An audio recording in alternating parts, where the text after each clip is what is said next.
Pregnancy ಆದ ನಂತರ, delivery ಆದ ನಂತರ ಭಾಳ ಹೆಣ್ಮಕ್ಳಿಗೆ ಅಳು ಬರೋದು, ಇರಿಟೇಷನ್ ಆಗೋದು, ಮೂಡ್ ಸ್ವಿಂಗ್ಸ್ ಆಗೋದು, ಸುಸ್ತು ಪ್ರಾಬ್ಲಮ್ಸು ಅಥವಾ ಮೈಕೈ ನೋವು ಬರೋದು, ಸೊಂಟ ನೋವು ಬರೋದು, ಈ ಪ್ರಾಬ್ಲಮ್ಸಿಂದ ನರಳ್ತಾ ಇರ್ತಾರೆ. ಇದಕ್ಕೆ ಕಾರಣ ಏನು? ಕೆಲವೊಮ್ಮೆ ಇದು ಜಾಸ್ತಿ ಆದಾಗ ಅದು ಪೋಸ್ಟ್ ಪಾರ್ಟಮ್ ಡಿಪ್ರೆಷನ್ ಕೂಡ ಲೀಡ್ ಆಗ್ಬೋದು. She can be lonely most of the times. ಅಳೋದು ಜಾಸ್ತಿ ಆಗ್ತದೆ, ಮಗುವಿನ ಹತ್ರ ಹೋಗೋದು ಕಮ್ಮಿ ಆಗ್ತದೆ, ಆಕೆ ಮಗು ಹತ್ರ ಹೋಗೋದೇ ಇಲ್ಲ, ಅಥವಾ ಕೆಲವೊಮ್ಮೆ ಮಗುವಿಗೆ ತೊಂದರೆ ಕೊಡುವ ಸಾಧ್ಯತೆ ಕೂಡ ಇರಬಹುದು. ಈ ಥರ ಇದ್ದಾಗ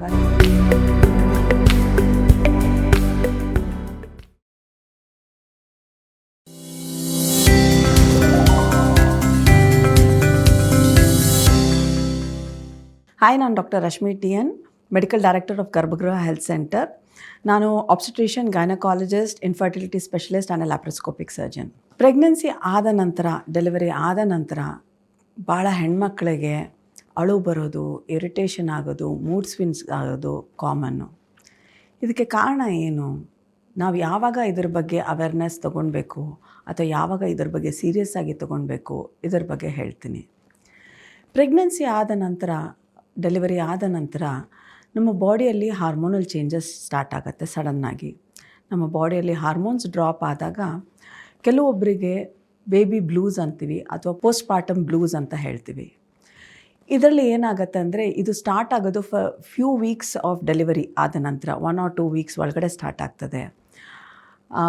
ಹೆಂಗಸಿಗೆ ತುಂಬ ಇರಿಟಬಿಲಿಟಿ ಇರ್ತದೆ, ಅಳು ಬರೋದಿರಬಹುದು ಅಥವಾ ಲೋನ್ಲಿನೆಸ್ ಇರಬಹುದು, ತಿನ್ನೋದಕ್ಕೆ ಇಷ್ಟ ಆಗದೆ ಇರ್ಬೋದು, ಅಥವಾ ಮಗು ನೋಡಲಿಕ್ಕೂ ಕೆಲವೊಮ್ಮೆ ಇಷ್ಟ ಆಗದೆ ಇರ್ಬೋದು, ಅಥವಾ ಫೀಡಿಂಗ್ ಮಾಡಲಿಕ್ಕೆ ಇಷ್ಟ ಆಗದೆ ಇರಬಹುದು. ಈ ಥರ ಬ್ಲೂಸ್ ಏನಾರ ಇತ್ತು ಅಂತಂದರೆ ಯೂಶಲಿ ತಾನಾಗ ಅದು ಸೆಟಲ್ ಆಗ್ತದೆ. ಈ ಥರ ಮಾನಸಿಕ ತೊಂದರೆ ಇದ್ದಾಗ ಫ್ಯಾಮಿಲಿ ಸಪೋರ್ಟ್ ತುಂಬ ಇಂಪಾರ್ಟೆಂಟ್ ಆಗುತ್ತೆ. ಅವರ ಹೆಲ್ತ್ ಇಂಪಾರ್ಟೆಂಟ್ ಆಗ್ತದೆ, ನ್ಯೂಟ್ರಿಷನ್ ಇಂಪಾರ್ಟೆಂಟ್ ಆಗುತ್ತೆ. ಇದೆಲ್ಲನೂ ಬ್ಯಾಲೆನ್ಸ್ ಆದಾಗ ಆಕೆಯ ಮೆಂಟಲ್ ಸ್ಟೇಟಸ್ ಕೂಡ ಸರಿ ಹೋಗುವ ಚಾನ್ಸಸ್ ಹೆಚ್ಚಿಗೆ ಇರ್ತದೆ. ಕೆಲವೊಮ್ಮೆ ಇದು ಜಾಸ್ತಿ ಆದಾಗ ಅದು ಪೋಸ್ಟ್ ಪಾರ್ಟಮ್ ಡಿಪ್ರೆಷನ್ ಕೂಡ ಲೀಡ್ ಆಗ್ಬೋದು. She can be lonely most of the times. ಅಳೋದು ಜಾಸ್ತಿ ಆಗ್ತದೆ, ಮಗುವಿನ ಹತ್ರ ಹೋಗೋದು ಕಮ್ಮಿ ಆಗ್ತದೆ. ಆವಾಗ ನೀವು ಈ ಸಿಮ್ಟಮ್ಸನ್ನ ನೆಗ್ಲೆಕ್ಟ್ ಮಾಡಬಾರ್ದು. ಸೈಕಿಯಾಟ್ರಿಸ್ಟ್ ಹತ್ರ ಹೋಗಿ ಅವ್ರ ಹತ್ರ ಹೆಲ್ಪ್ ತೊಗೊಳ್ಳೋದು ತುಂಬ ಒಳ್ಳೆಯದಾಗ್ತದೆ. ಇನ್ನು ವರ್ಸ್ಟ್ ಸಿನಾರಿಯೋ, ಇದು ರೇರ್ ಕೇಸಸ್ಸಲ್ಲಿ ಪೋಸ್ಟ್ ಪಾರ್ಟಮ್ ಸೈಕೋಸಿಸ್ ಅಂತ ಹೇಳ್ತೀವಿ. ಅಂದರೆ ಅವ್ರಿಗೆ ಡೆಲ್ಯೂಷನ್ ಇರ್ತದೆ ಅಥವಾ ಸೈಕ್ಯಾಟ್ರಿಕ್ ಇಶ್ಯೂಸ್ಗಳಿರ್ತದೆ, ಆಕೆ ಮಗು ಹತ್ರ ಹೋಗೋದೇ ಇಲ್ಲ, ಅಥವಾ ಕೆಲವೊಮ್ಮೆ ಮಗುವಿಗೆ ತೊಂದರೆ ಕೊಡುವ ಸಾಧ್ಯತೆ ಕೂಡ ಇರಬಹುದು. ಸೊ ಈ ಥರ ಇದ್ದಾಗ ಸೈಕ್ಯಾಟ್ರಿಸ್ಟ್ನ ಫಸ್ಟ್ ಮೀಟ್ ಮಾಡಬೇಕಾಗತ್ತೆ. ಪ್ರತಿಯೊಂದು ಹೆಣ್ಮಗಳು ಪ್ರೆಗ್ನೆನ್ಸಿಯಲ್ಲಿ ಬಹಳ ಚೆನ್ನಾಗಿ ನೋಡ್ಕೊತಾರೆ. ಆದರೆ ಡೆಲಿವರಿ ಆದ ನಂತರ ಗಂಡನಿಂದ ಹಿಡಿದು ಅವರ ಮನೆಯವರು ಎಲ್ಲರೂ ನೆಗ್ಲೆಕ್ಟ್ ಮಾಡೋದನ್ನು ಸ್ಟಾರ್ಟ್ ಮಾಡ್ತಾರೆ. ಫಸ್ಟು ಮಗು ಬರ್ತದೆ, ಆಮೇಲೆ ತಾಯಿ ಬರ್ತದೆ. ಇದು ಅಕ್ಸೆಪ್ಟ್ ಮಾಡಲಿಕ್ಕೆ ತಾಯಿಗೆ ಸ್ವಲ್ಪ ಟೈಮ್ ಬೇಕಾಗ್ತದೆ.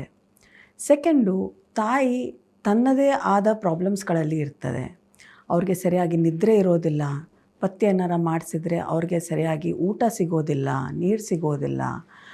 ಇದರ ಜೊತೆಗೆ ಬಂದವರು ಹೋಗೋರು 108 ಇನ್ಫಾರ್ಮೇಷನು ಅಥವಾ ರಾಂಗ್ ಇನ್ಫಾರ್ಮೇಷನ್ ಕೂಡ ಕೊಡ್ತಿರ್ತಾರೆ.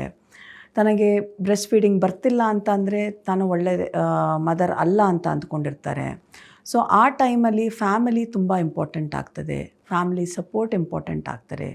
ಮಗು ಎಷ್ಟು ಇಂಪಾರ್ಟೆಂಟು, ತಾಯಿ ಕೂಡ ಅಷ್ಟೇ ಇಂಪಾರ್ಟೆಂಟ್ ಅಂತ ಪ್ರತಿಯೊಬ್ಬರಿಗೂ ಗೊತ್ತಿರಬೇಕು. ಆಕೆ ಸಂತೋಷವಾಗಿದ್ದಾಗಲೇ ಮಗು ಸಂತೋಷವಾಗಿರೋದು. ಸೊ ನಿಮ್ಮ ಮನೇಲಿ ಬಾಣಂತಿ ಏನಾರ ಇತ್ತು ಅಂತಂದರೆ ಅವರನ್ನು ನೀವು ಎಷ್ಟು ಸಂತೋಷವಾಗಿ ನೋಡ್ತಿರೋ ಅಷ್ಟು ಚೆನ್ನಾಗಿ ಮಗು ಕೂಡ ಬೆಳವಣಿಗೆ ಆಗ್ತದೆ. ಡೆಲಿವರಿ ಆದ ನಂತರ ಭಾಳ ಹೆಣ್ಮಕ್ಳು ಸುಸ್ತು ಪ್ರಾಬ್ಲಮ್ಸು ಅಥವಾ ಮೈಕೈ ನೋವು ಬರೋದು, ಸೊಂಟ ನೋವು ಬರೋದು, ಈ ಪ್ರಾಬ್ಲಮ್ಸಿಂದ ನರಳ್ತಾ ಇರ್ತಾರೆ. ಇದಕ್ಕೆ ಕಾರಣ ಏನು? ಮೊದಲನೇದು ಕಾರಣ ಆಕೆನೇ. ಆಕೆ ತನ್ನ ಹೆಲ್ತನ್ನು ನೆಗ್ಲೆಕ್ಟ್ ಮಾಡಿಕೊಂಡು ಮಗುವಿನ ತುಂಬ ಚೆನ್ನಾಗಿ ನೋಡ್ಕೊಳ್ಳೋದು, ಅದು ತಪ್ಪಾಗ್ತದೆ. ಯಾವಾಗಲೂ ತಾಯಿ ತನ್ನ ಹೆಲ್ತನ್ನು ಫಸ್ಟ್ ಪ್ರಯಾರಿಟಿ ಆಗಿ ಇಟ್ಕೊಂಡಿರ್ತಾರೋ ಆ ಮಗು ಚೆನ್ನಾಗಿ ಡೆವಲಪ್ಮೆಂಟ್ ಆಗ್ತದೆ. ಮಗು ಪ್ರಯಾರಿಟಿ ಮಾಡಿಕೊಂಡಾಗ ಅವರು ಟೈಮಿಗೆ ಸರಿಯಾಗಿ ಊಟ ಮಾಡೋದಿಲ್ಲ, ಎಕ್ಸಸೈಸ್ ಮಾಡಲಿಕ್ಕೂ ಟೈಮ್ ಇರೋದಿಲ್ಲ, ಒಳ್ಳೆ ಆಹಾರ ಕೂಡ ತಗೊಳ್ಳೋದಿಲ್ಲ. ಇದು ಎಲ್ಲ ಕಾರಣಗಳಿಂದ ವೀಕ್ನೆಸ್ ಸ್ಟಾರ್ಟ್ ಆಗ್ತದೆ.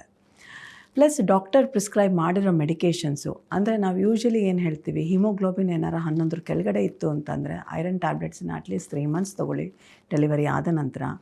ಆಮೇಲೆ ಬ್ರೆಸ್ಟ್ ಫೀಡ್ ಮಾಡ್ತಿದ್ರೆ at least calcium tablets breast feeding ಆಗೋ ತನಕ ನೀವು ಕಂಟಿನ್ಯೂ ಮಾಡಬೇಕಾಗ್ತದೆ. ಬಟ್ ಭಾಳ ಬಾಣಂತಿಯರು ಏನು ಮಾಡ್ತಾರೆ, ಒಂದು ಸತಿ ಡೆಲಿವರಿ ಆದ ನಂತರ ಟ್ಯಾಬ್ಲೆಟ್ಸ್ ಕಡೆ ಕಣ್ಣು ಸಹ ಹಾಕೋದಿಲ್ಲ. ಸೊ ಈ ಥರ ಪ್ರಾಬ್ಲಮ್ಸ್ಗಳಿಂದ ನಿಮಗೆ ಹೆಚ್ಚಿಗೆ ಸುಸ್ತಾಗಿರಬಹುದು, ಇಲ್ಲ ಮೈಕೈ ನೋವು ಹೆಚ್ಚಿಗೆ ಬರಬಹುದು, ಅಥವಾ ಮುಂಚೆ ಇದ್ದಿದ್ದ ಎನರ್ಜಿ ಈಗ ಇಲ್ಲದೆ ಇರಬಹುದು. ಯಾವುದೇ ತಾಯಿ ಒಂದು ಮನೆಯ ಬ್ಯಾಕ್ ಬೋನ್ ಆಗಿರ್ತದೆ. ಈ ಬ್ಯಾಕ್ ಬೋನನ್ನು ಟೈಟಾಗಿ ಇಟ್ಕೊಳ್ಳೋದು ಅಥವಾ ಹೆಲ್ದಿಯಾಗಿ ಇಟ್ಕೊಳ್ಳೋದು ಆ ತಾಯಿಯ ಕರ್ತವ್ಯ. ಅವರು ತನ್ನ ಹೆಲ್ತನ್ನ ಪ್ರಯಾರಿಟೈಸ್ ಮಾಡಬೇಕಾಗತ್ತೆ. ಅವರು ಹೆಲ್ದಿಯಾಗಿದ್ದರೆ ಅವ್ರ ಇಡೀ ಫ್ಯಾಮಿಲಿ, ಅವ್ರ ಹಸ್ಬೆಂಡು, ಅವ್ರ ಮಕ್ಕಳು, ಅವ್ರ ತಂದೆ ತಾಯಿ, ಅತ್ತೆ ಮಾವನ ಎಲ್ಲರನ್ನೂ ನೋಡ್ಕೊಳ್ಬಹುದು. ಬಟ್ ಆ ಬ್ಯಾಕ್ ಬೋನೇ ವೀಕ್ ಆದರೆ ಫ್ಯಾಮಿಲಿ ಹೇಗೆ ನಿಂತ್ಕೊಳ್ಳುತ್ತೆ? ಸೊ ಹಾಗಾಗಿ ಈ ಎಲ್ಲ ವುಮೆನ್ಸನ್ನು ತಮ್ಮ ಹೆಲ್ತನ್ನ ಫಸ್ಟು ಪ್ರಯಾರಿಟೈಸ್ ಮಾಡಿ, ಟೈಮಿಗೆ ಕರೆಕ್ಟಾಗಿ ಊಟ ಮಾಡಿ, ಹೆಲ್ದಿ ಫುಡ್ ತಿನ್ನಿ, ಚೆನ್ನಾಗಿ ನೀರು ಕುಡೀರಿ, ಚೆನ್ನಾಗಿ ಎಕ್ಸಸೈಸ್ ಮಾಡಿ, ಟೈಮು ಅದಕ್ಕೆ ಸ್ವಲ್ಪ ನಿಮಗೆ ಅಂತ ಸ್ವಲ್ಪ ಟೈಮ್ ಸ್ಪೆಂಡ್ ಮಾಡಿ, ಕರೆಕ್ಟಾಗಿ ನಿದ್ರೆ ಮಾಡಿ, ಹೆಲ್ಪ್ ತೊಗೊಳ್ಳಿ. ನಿಮಗೇನಾರ ಈಗ ತಾನೇ ಮಗು ಹುಟ್ಟಿದ್ರೆ ಅದರಲ್ಲಿ ತಪ್ಪಿಲ್ಲ. ಈ ಥರ ಮಾಡಿಕೊಂಡು ನಿಮ್ಮ ಫ್ಯಾಮಿಲಿಯನ್ನು ನೀವು ಖುಷಿಯಾಗಿ ಇಟ್ಕೊಂಡು ಇರಬಹುದು. I hope this video was helpful to you. ಇದೇ ಥರ ಇಂಟ್ರೆಸ್ಟಿಂಗ್ ಟಾಪಿಕ್ಸ್ಗೆ ವಿಶ್ವವಾಣಿ ಯೂಟ್ಯೂಬ್ ಹೆಲ್ತ್ ಚಾನಲ್ಗೆ ಸಬ್ಸ್ಕ್ರೈಬ್ ಮಾಡಿ. Thank you.